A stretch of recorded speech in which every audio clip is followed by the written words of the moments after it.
Ladies and gents, welcome to another episode of Optimise Your Body Podcast. Got my close friend here today, goes by the name of Andrew Buck. Andrew's been on the podcast before. He's over in Ireland right now. 5 a.m. in the morning, Brighton. Hey, you're a true friend, you are, bro. Jumping on the podcast at 5 a.m. I know you would have thought you were the one jumping on at 5 a.m. and I could have had the evening. Exactly. How come you haven't got an Irish accent yet, bro? Oh, do you know what? Some people don't know where my accent's from. Like, I've come back over here and people think I'm South African and all sorts of. But like to me, it sounds still Welsh. But yeah, people get confused. No, are you from New Zealand? Someone thought I was like Spanish the other day. I'm like, fuck, it isn't that bad. Like, it just sounds like it hasn't changed much. I don't think so. It is a hybrid, though. We have got a weird one, Andrew and I, because Andrew and I are both Mm, from the same city, Cardiff in Wales in the UK. Obviously, most of the audience are in America, right? So just clarify that.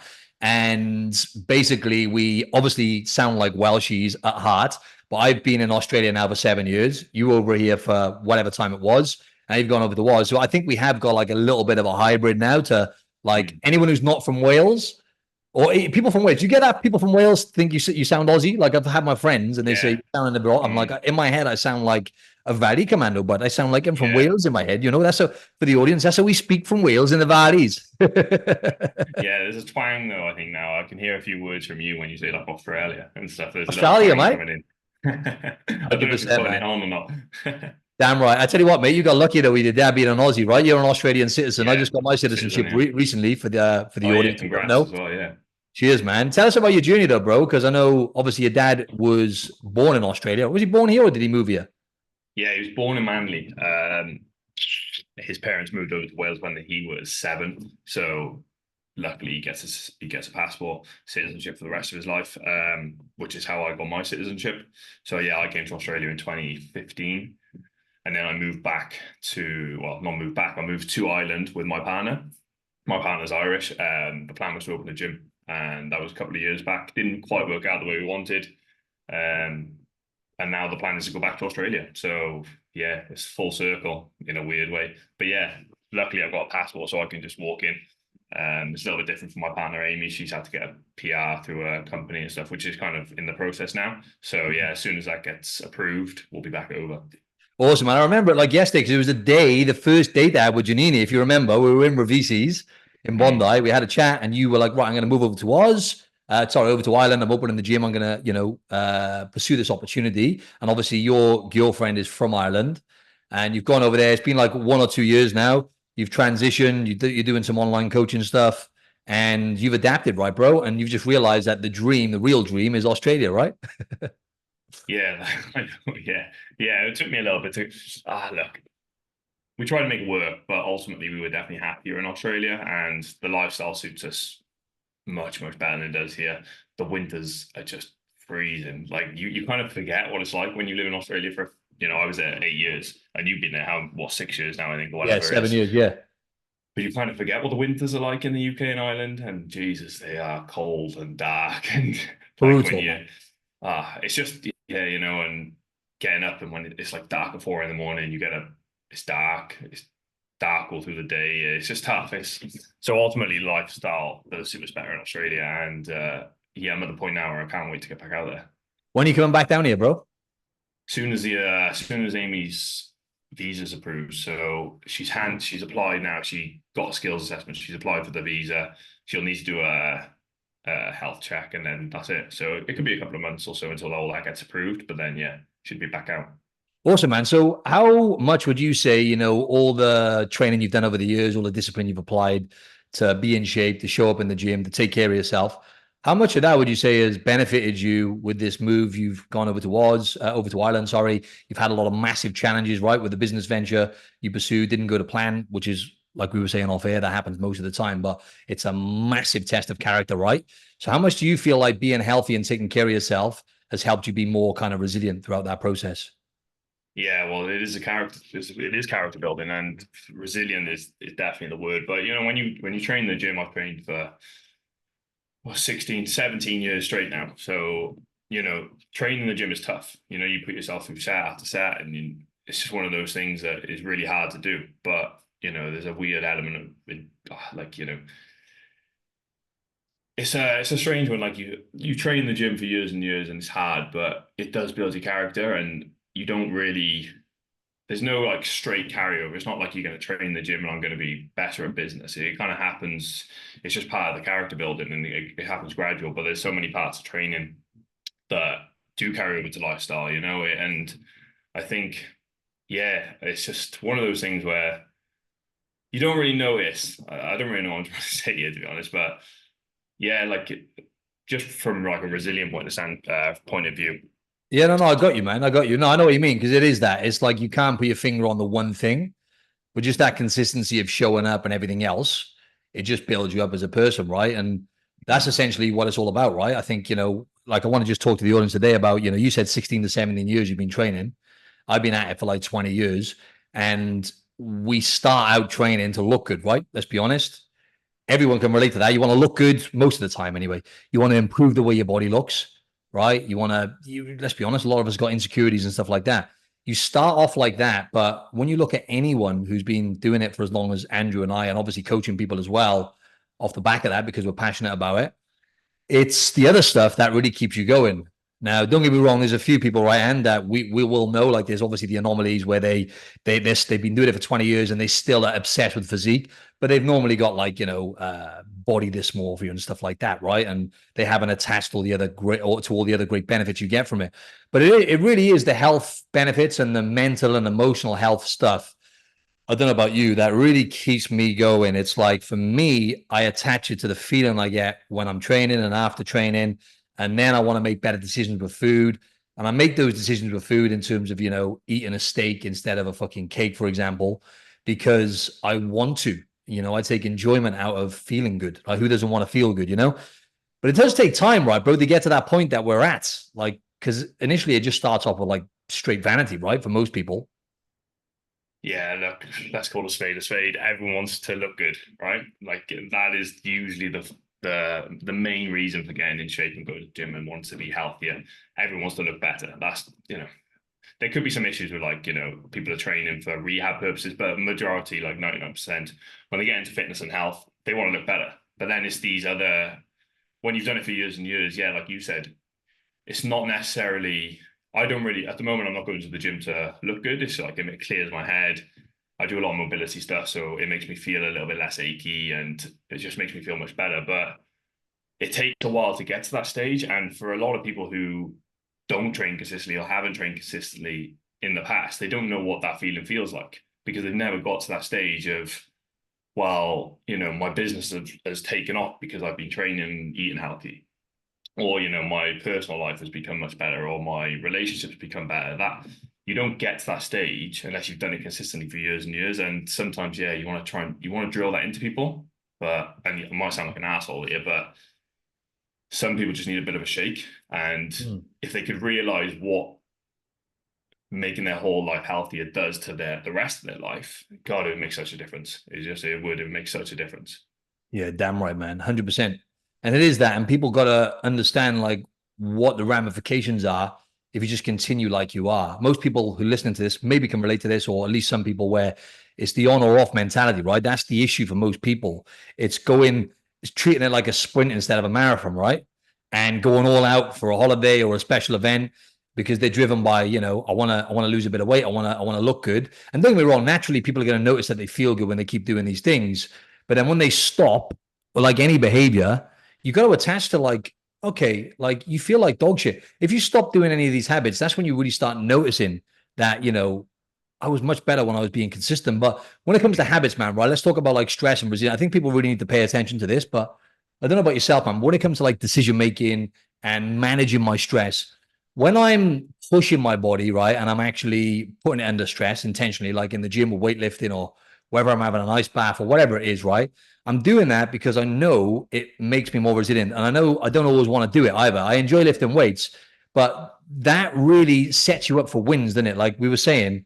And when it comes to consistency, like for me and for a lot of clients I train, when it comes to being successful with long-term results, it's the people that just get up and train in the morning, for example. Like I notice people who get it done earlier in the day, like it's the first thing they do in the morning, pretty much training, or even if it's going for a walk, it doesn't have to be anything extreme. They do that in the first thing in the morning. And then just going back to what you were saying, it becomes non-negotiable then, because you're like, when I do this, I feel so much better for the rest of the day. And that compound effect, then, of you showing up better day to day, it literally just levels up kind of every area, like you mentioned, in business, relationships, all that kind of stuff. And when you don't do that thing in the morning, then, for example, you'll probably notice that, okay, I'm a little bit more stressed, I was a bit more agitated. And not only that, it's the mini commitments you make to yourself, right? And it's like when you haven't done the thing you said you were going to do, it eats away from you. So it's like, pick your pain, isn't it? You're going to pick the pain of just regretting not getting to the gym or not going for your walk or your swim, whatever it is. Or do you want the pain of that little bitch voice in your head all day saying, oh, fuck, I should have just went this morning. Should have just went this morning. Now I've got to train later on. Then you can make excuses because you're leaving stuff to chance, right? When you don't just get up and get it done. You know what I mean? 100%. Well, let's talk about it. Like, micro stress. So when you wake up and go to the gym, you've done something really hard at the start of your day. You've done something hard that's going to set you up for the rest of the day. If you don't go to the gym and you were meant to go to the gym, all of a sudden you're rushing. You're snoozing your alarm clock. You're rushing out of bed. You're brushing your teeth.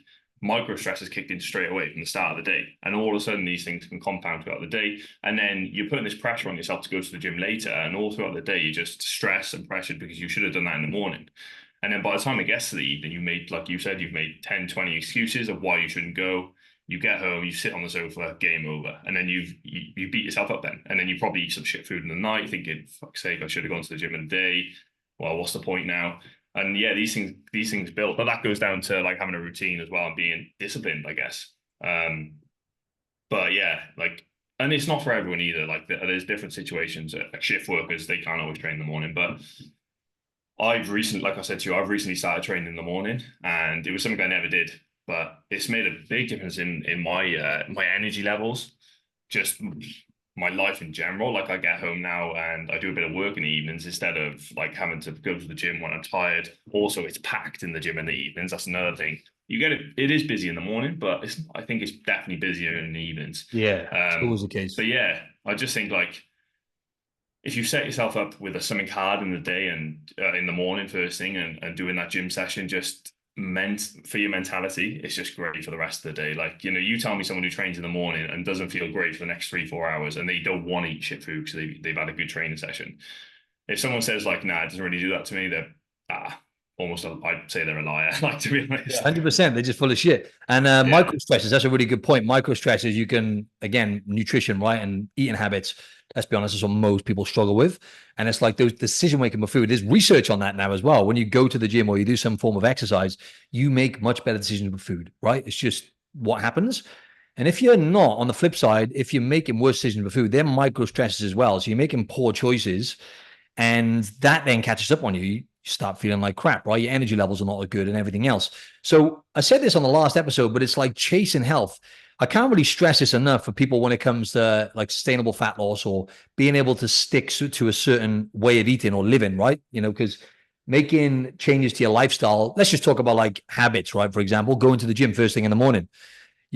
That's a behavior that, how long have you been doing that for now? The first thing, because I know it is like 5 a.m., by the way, you're going to the gym, right? Just to clarify. Yeah. I'm waking up at 4:30 and going to the gym at 5. And then the gym I'm actually training at the moment has a pool. So I'll be swimming at 6 as well.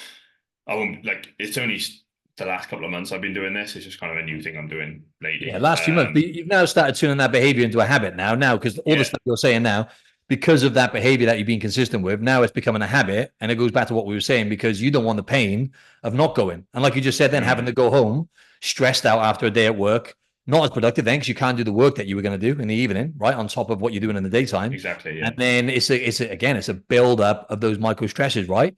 So do like the way you eat and everything else as well? Let's touch on that, because I know the audience need this.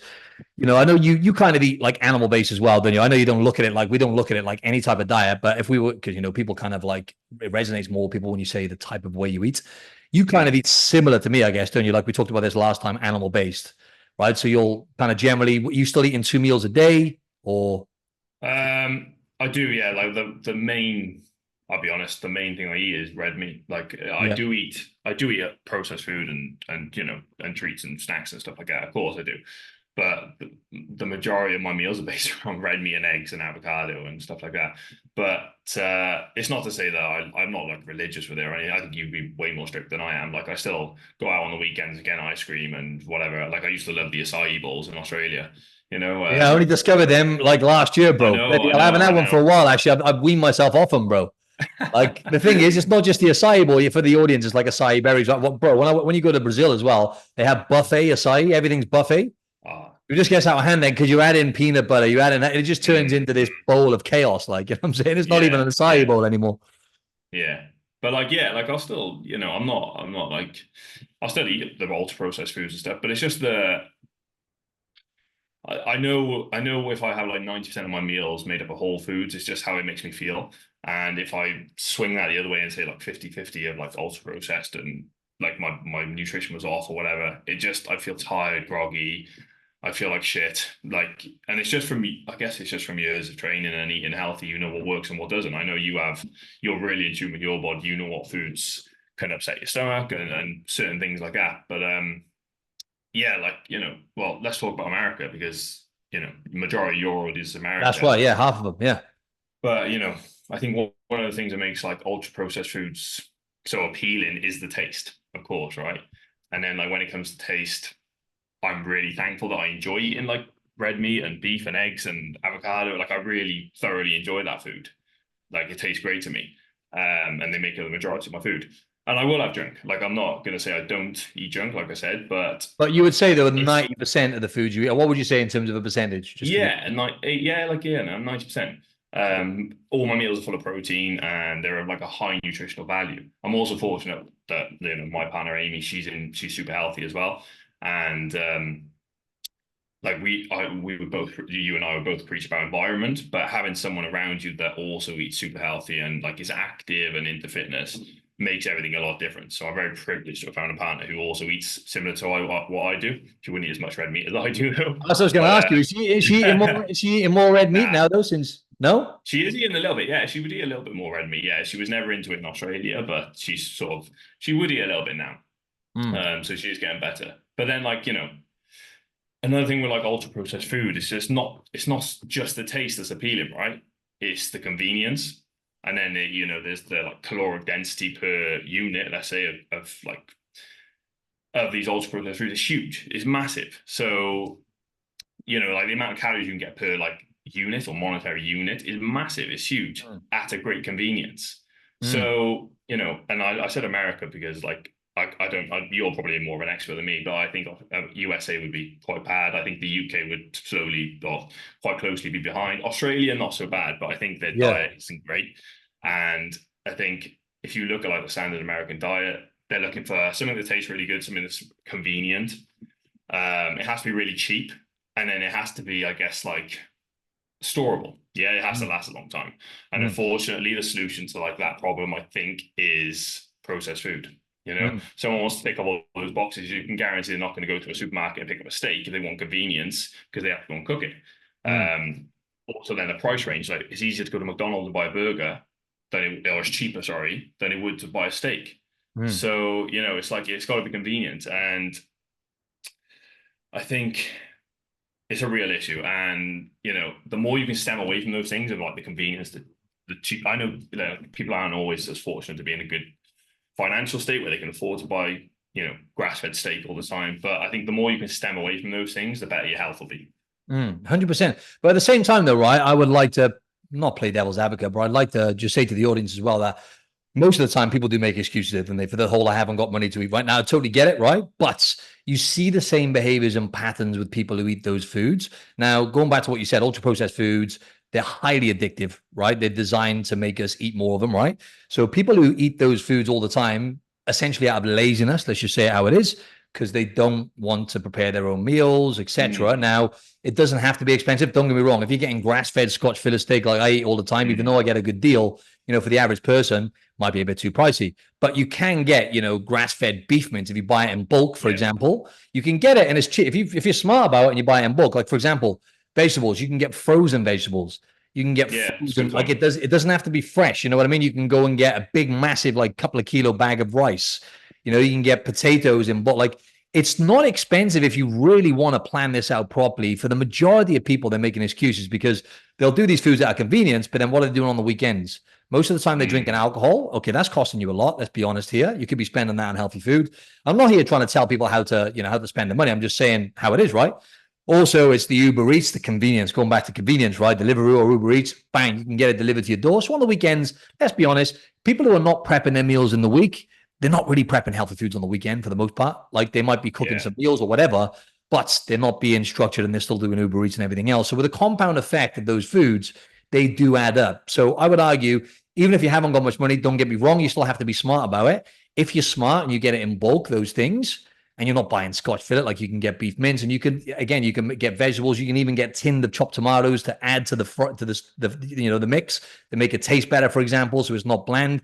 There's so many different ways around it, but I do feel like a lot of people just make excuses, right? And it's laziness. Going back to what you said as well with structure and habits and behaviors, it's like prepping your meals, for example, right? And when you go for a full day of work, you'll go to the gym. How are you eating in the daytime? Have you got like a meal or two prepared? Like, how are you managing that? Especially when you're traveling. I know you're traveling a bit for work right now, right? Yeah, it just depends. So like if I'm based close to home and I can get home, I won't prepare anything. I'll just come home and cook it. Which again, like very lucky to be in that position. I think, yeah, you'd be the same. You can kind of just come home and cook your food whenever you want. But if I was going to be out and about, I'd pre-plan. I would just, yeah, like I don't, at the moment, I'm actually tracking all my calories again because I'm going to Mallorca in a week's time. Just wanted to dial stuff in just to see where I'm at. I haven't tracked my calories in about 2 years, to be honest. But I would prepare food. Yeah, I'd make it. And if I wasn't going to prepare food and if I was going to buy food out, I'd go to a supermarket and I'd still pick, decent foods. You can still go to a supermarket, and if you're out and about, you can buy, cooked chicken breast or whatever it is. You don't have to go for the high processed, quick convenience stuff. Exactly. And that's a really good point, though. But if you look at a supermarket, especially in America, like 90% of it is garbage, right? It's going back to what you said, the shelf life. It's all processed and it's there to be preserved, right? You look at those things like, what is it? I think they found like I'm sure they found like a McDonald's burger that was like, I don't know, like I'm sure it was like a decade, a decade old or something. Perfect, wasn't it? It looked like you could basically eat it. Yeah. Exactly, but that's a lot of the stuff in the supermarkets nowadays, right? You go into that tiny section where you got the fruit and the vegetables and everything else. Then you got the little section with the meat or whatever. But like if you think about it, like 80-90% of the stuff is just processed garbage, isn't it? Even in the supermarket. But it's it goes back to single ingredient foods. If you go into like, rather than getting overwhelmed, I say this all the time, like a broken record, but if you go in and you're buying onion, berries, steak, and you're trying to stick to single ingredient foods, it's a lot harder to go wrong then, isn't it? You know what I mean? It is, yeah, definitely. And you look at supermarkets again and you walk around the edges, and that's where all your whole foods are, predominantly your fruit, your veg. You walk into the center and that's where all the processed food is, and that's where most people spend their time shopping. So as well as marketing from like supermarkets, because they're clever how they do it. But yeah, I think it's just kind of, it's hard to, like, again, it goes back to that drain into people, but you don't know how you feel until you eat healthy. And it's like, you don't know the difference. Like if you've never put yourself in a position where you're eating whole foods and you're eating single ingredient foods predominantly, and you're cutting out a lot of the sugar, so you're not getting the crashes and the peaks and the troughs, you don't really know any different. It's hard, like, because you want to drain, like you being a coach as well, like you want to drain it into people. And like, if you could just eat not a certain way, because you don't want to tell people exactly how to eat because it's up to them. But if you could eat a certain way for a week, you would feel you wouldn't want to go back to how, like, no, exactly. Because now, like, it's, and especially in America, going back to what you said, you made a good point, because it's like, okay, yeah, you haven't got money to eat well. Most of the time, that's an excuse. Now, don't get me wrong, I totally get it. Let's be honest, ultra-processed foods, they're cheap, right? So they serve a person, if people are really poor, let's be honest, right? It's going to keep people alive. Like, let's say people who are really poor where they can't eat, right? That food's more likely to keep people alive, right? Because as you say, it's calorie dense and it's cheaper, right? But for the majority of people listening, you can eat healthy, right? Most of the time. You don't have to be perfect. But I was going to touch on something then that, that's it. In terms of like, because you've coached people and you're going to do like sounds like you're just going to be more aware of what you're eating now, right? So give us an example of like, because I want to talk on the metabolic effects as well of like, how you can basically get away with more food, right? Let's be honest. We got more food available to us than ever, right? So we need like an insurance policy, right? Like building muscle, for example, and chasing high protein. It acts as like an insurance policy, right? Because it means you build muscle, the pursuit of building muscle, high protein. And when you've done it for a long time, like Andrew and I, you can get away with murder, right? In terms of the amount of calories that you can eat without actually really gaining any body fat or not that that's the important thing, because how we feel is what stops us from eating those foods, right? If we're honest, because you feel like dog shit if you eat shit food all the time. but you can get away with a lot more, right? And I feel like speeding your metabolism up by strength training, and basically chasing foods like having higher protein, as you talked about then, is what people should be focusing on rather than trying to have that mentality of restricting. And a lot of people will say to this as well. I said this on the last episode, but I do better when I just go cold turkey. I mean, you probably hear this off clients and stuff, right? For about 2 weeks. For about a week or 2 weeks. But yeah, talk us through, for example, because you're there. All the stuff I'm talking about, you're there, and so am I. Metabolism's roaring, a lot of muscle on your body, lifting weights for a long time. Naturally, you have high protein. You eat 90% whole foods. So if you're going to dial things in now, what would you do differently? Like, I know you're going to track your food. Is there anything you'll change, or is it simply just having that awareness will then make you kind of tighten things up a little bit? Yeah. So firstly, I'll say it's not, if you're taking a client to a stage where they want to lose fat, it's not always about just dropping the calories it's not the approach.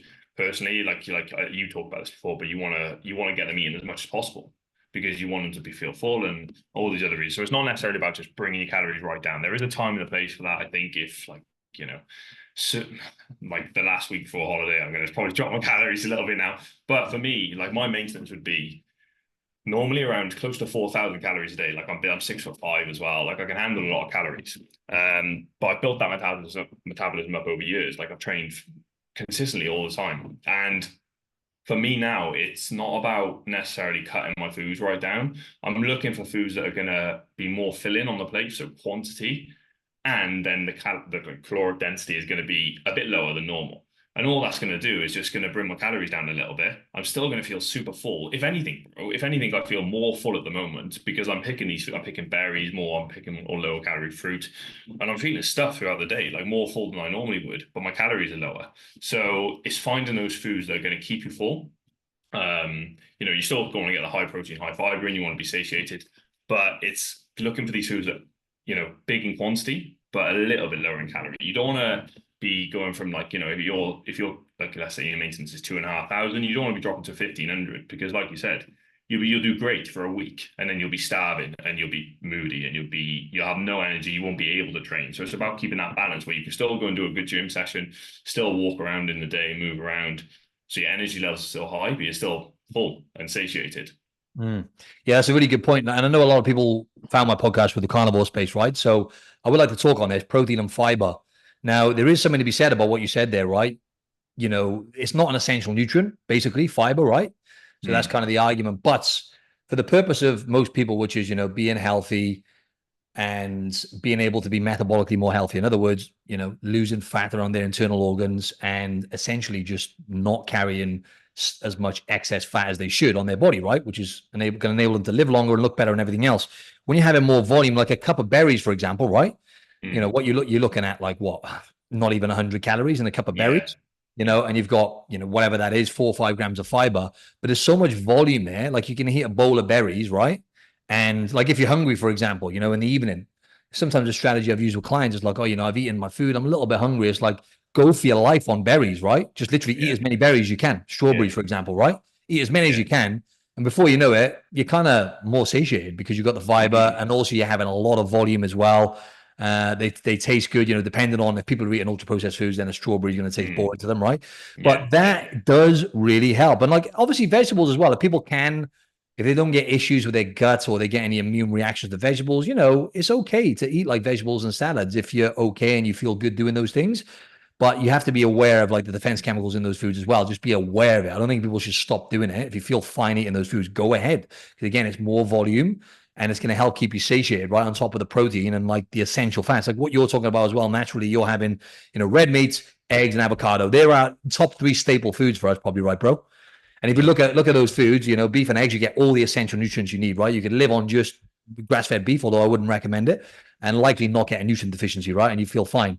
And then you add avocado, obviously eggs, egg yolk is nature's multivitamin. And then you add added fats being like avocado or olive oil or butter. They're added fats. They're not contained fats like you get in red meat and eggs. And like an avocado is like 80%, it's basically 80% fat, right? And it's fiber in there as well. Lots of different nutrients. And you actually feel really satiated, right? When you're having the protein and fats. And that's what I would argue. What do you say? Like, I'd like to talk on this, right? In terms of macros, I think with where you're at, for example, Drew, and where I'm at, Drew, sorry, mate. I call my other mate, Andrew Drew. And that's weird calling you Drew. I'm going to call you And or Buck, right?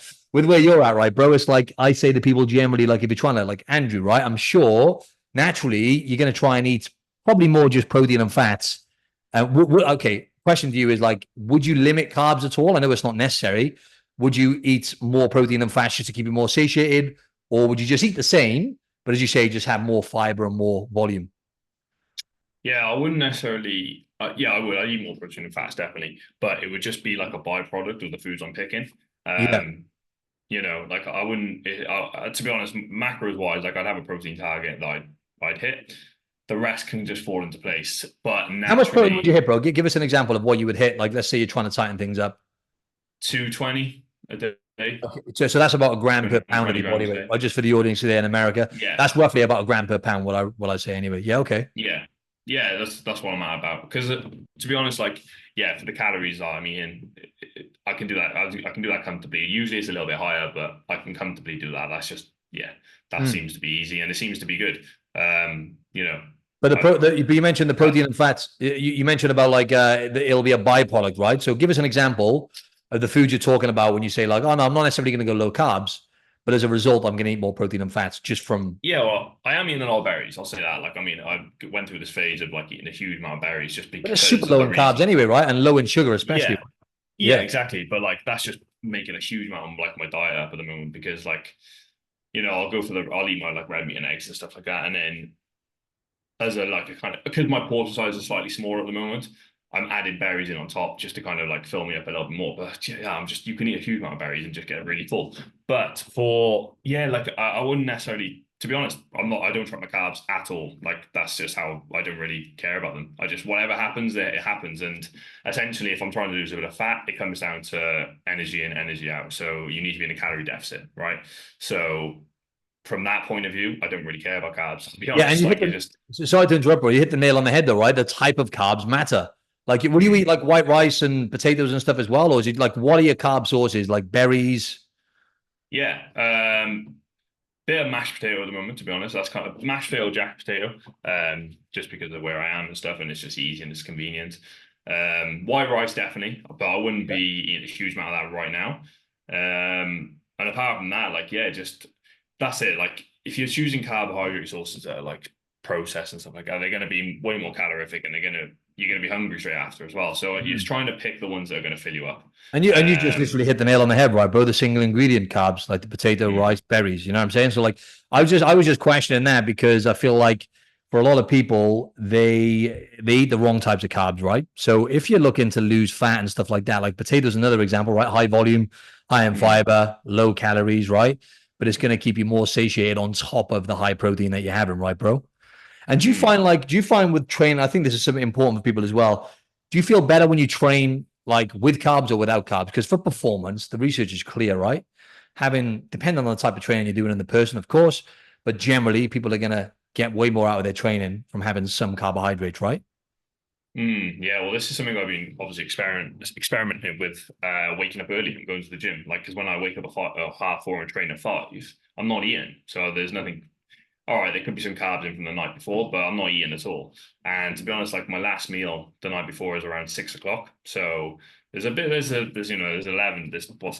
hours window between, which isn't huge, I know that, but I've been training with nothing in me from that point, and I've been training good. So I have trained in the past where I've carbs, I've added in carbs at certain times, and it definitely does help. But again, it comes down to the type of carb. If you eat the wrong one, it's going to have the opposite effect. You're going to feel Mm. sluggish and tired. And for me, I don't mind training without carbs. I can do it. Like I just But I also know the benefit of training with carbs. And right now, where I am, I don't need them.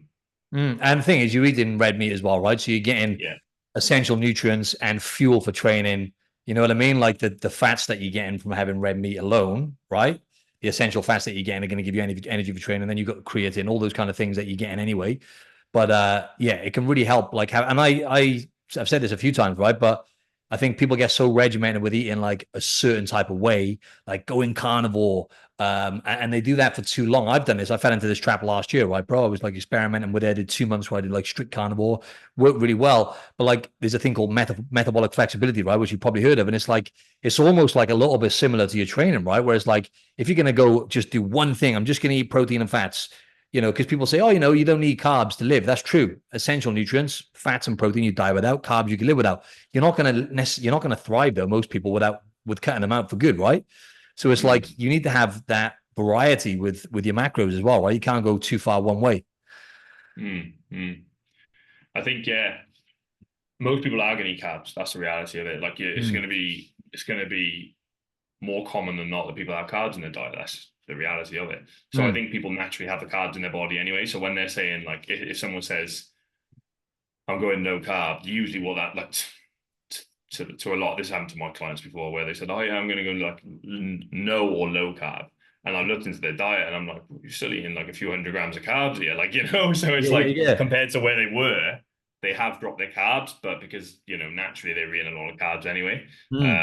But most people in their diet, they would eat a huge amount of carbs. So they're there anyway. And if they just tidy their type of carb up, then yeah, it can have some performance impacts, I guess. So, yeah, 100%. Yeah, and also it's like sugar. I do this with clients sometimes. I'll get them to just pay attention to sugar. And I've had like tremendous value. Once you've got them to hit the targets with protein and stuff, of course, that's number one. Then it's like, okay, let's have a look how much sugar you're having. And like, just to give a rough kind of number, aiming for under 50 grams of sugar. And when people start not total, like if you track on the app, for example, it'll tell you how much sugar, not total carbs, like you just said, then a few hundred grams. I'm not talking about total carbohydrates, fiber, everything else. I'm just talking about purely the sugar. And aiming for under 50. And that's another valuable thing about like tracking. I feel like is a tool that everyone needs to use, or most 95%, unless you've got some sort of disorder, 95% of people need to use that as a tool to get the awareness, because people are just guessing and they're just like, yeah, oh no, I know what I'm doing. And I don't need that. You do need to track. Stop it. Like, you know what I'm saying? Like, stop making this. You need to track. You have no idea. Like, I wouldn't say this to clients, right? But I'm just going to say how it is to the audience, right? You really have no idea when it comes to the awareness of the stuff we're talking about. It's all just over your head if you've never really tracked. And you might listen to podcasts and everything else and get some information, but unless you've actually monitored that and, for example, weighed your food, like how do you even know what, like, for example, 300 grams of potato looks like if you've never weighed it? And it doesn't mean you want to be doing that forever, but it's a good starting point, right? Yeah, I noticed this when I started tracking calories again. Like, my portion sizes were off in the last 2 years. Like, I haven't tracked yet in 2 years, and I've recently started tracking the last 6 weeks. And I'm like, Jesus, my portion sizes were like kind of off, like, from what I thought they were. Obviously, it doesn't make a huge amount of difference to me because, I don't really need to track or anything unless I'm doing something specific like the last 6 weeks. But yeah, my portion sizes were off, and I've done this for years. So if someone's just guessing, like, they're going to be way off, and the difference can be then 500 calories at the end of the day. And you can save money without a budget, but it's a lot easier to save if you have a budget, right? If you know exactly how much you've got to spend each day and how much you need to save, it's a lot easier. So definitely carries over. That's such a good point as well. And again, how long Andrew and I have been in this game for now, a long time, decades, right? And I'm the same, bro. I went back to tracking the other month and I was like blown away by how much I was under, because the added fats, bro, it blows your mind when you add in, like, I add beef tallow to cook my foods, and I'll have some olive oil, some avocado, just the added fats alone, the coconut yogurt. And I knew this, but by eye, like you were saying then, just by looking at it by eye, I was way off.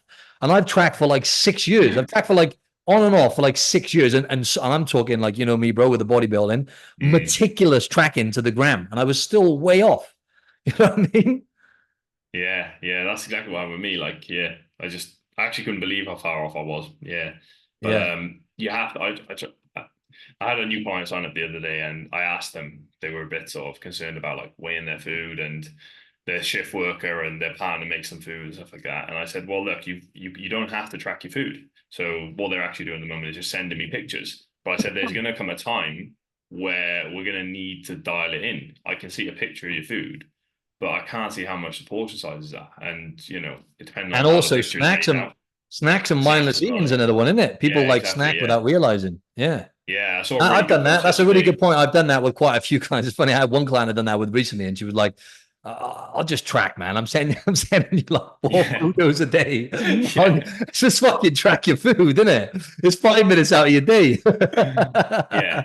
Yeah. But that though as well, you need to learn how to track quickly and efficiently, right? That does come with time. So when someone has never done it before, they see it as this huge burden because they're like, what? I've got to get weighing scales out. I've got to put a bowl on the weighing scales. I've got to measure, my oats or whatever it is that they're eating.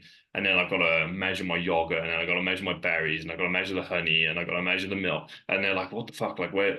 I can't do all that. And that's just one Overwhelmed. meal. Yeah. Yeah. But when you become efficient at it, like it takes a couple of seconds. Like, you know exactly what you're doing. You can pre-put it into your MyFitnessPal or whatever app you're using, and it doesn't take that long. But you have to get into that habit, and like you have to build up to that level of like sort of experience with it, because I think it is essential. I think everyone at some point in their life should know how to track their calories. You need to know how much food you're eating for most people if they want to get in shape and they want to get healthy, and just having an understanding of like what foods are more calorific than others, that can just change your life in itself. Just knowing that like when you pick something up off the shelf, that's an extra 200 calories to the thing next to it.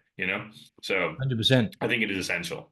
And again, it comes down to it. Let's just say it how it is, right? It comes down to excuses and laziness. Mm. Tracking's not for me.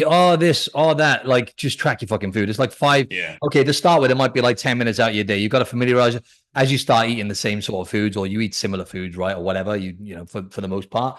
And then it just saves them, and it's very easy to do, right? And the research is clear anyway. People who track eat a lot less.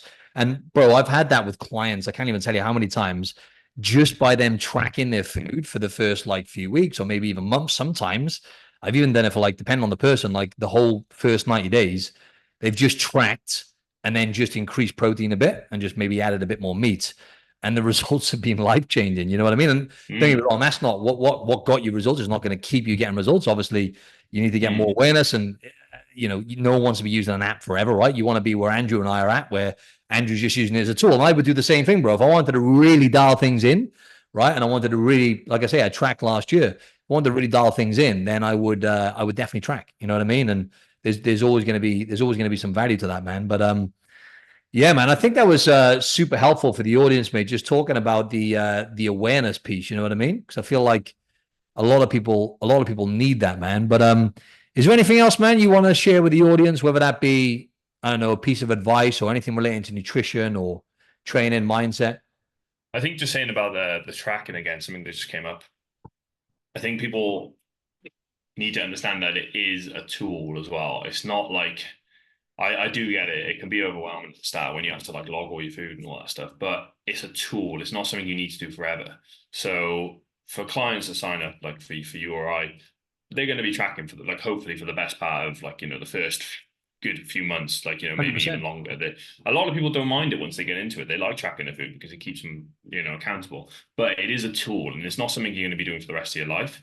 But if you can learn how to do it, like it will just become so valuable. But just remember that it isn't like, because people I think sometimes think, I can't do this for the rest of my life. I can't scan all my food in for the rest of my life, but it's not there for the rest of your life. It's just a tool to fall back on. So you get into good shape, and then, Christmas comes around and you've overeaten, and you've got that tool there just to be able to dial it back in a little bit, track your calories, stay accountable. And all of a sudden, 2 weeks later, a month later, you're back to where you were because you've had that tool. 100%, man. That's a great way to put it. And that's what I do with clients, is like cycling them through phases. And it looks different for everyone. As you say, surprising thing is when people get into it, once they've tracked for like 3 months, for the most part, 3 months, they actually want to keep doing it then, because it keeps them accountable to, obviously me, I can see what's going on, but it keeps them accountable to themselves, and it keeps them constantly aware. And they tend to make slightly better decisions. So it's like, I take them through phases then of intuitive eating, right? Okay, you've tracked for X amount of time now. We're going to have a month or maybe even 3 months now where we go for this next phase where we're not going to track. We're going to be intuitive. We're going to be mindful. Sometimes even keeping a food journal for some clients, just simply writing down how they feel when they're going to make certain decisions with food. Just literally put it into their notes on their phone, write down what feeling you're feeling when you're going to reach for that food in the evening, right? Is it boredom? Is it, tiredness? Is it anxiety? Or is it stress? Is it loneliness? And just being aware of the feelings that drive you to eat, or simply just writing down how you feel like 30 minutes to an hour after you've eaten. Just put it in your notes. How do I feel? Oh, guts feel a little bit bloated, or I feel really energized, or you know what I mean? I feel whatever it is really. So just having that awareness. But yeah, it's definitely not a destination, right? It's a good starting point to track, and it can be a really good tool to use. You know what I mean? So Yeah, man, I really enjoyed this, bro. Nice one for coming on. And Yeah, no problem. where can the audience find you? And if there's anything else you want to say on that, crack on, bro. But if not, where can the audience find you, man? Yeah, just any social media page, Andrew Buck Fitness, or my website, andrewbuckfitness.com. Awesome, my man. Thanks again, bro. That was awesome, man. I really enjoyed that. No worries. Thanks, mate. Cheers, bro.